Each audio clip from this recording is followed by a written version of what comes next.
Hello everyone. बच्चों, आज हम सीखेंगे 3 अक्षर वाले शब्द क ल म। कलम। भ ज न भजन। क म ल कमल। फ स ल फसल। क ल श कलश। ब है न बहन। ब ट न बटन।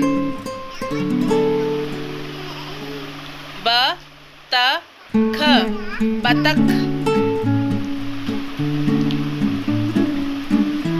ग ग न गगन। च र ण चरण। Thanks for watching.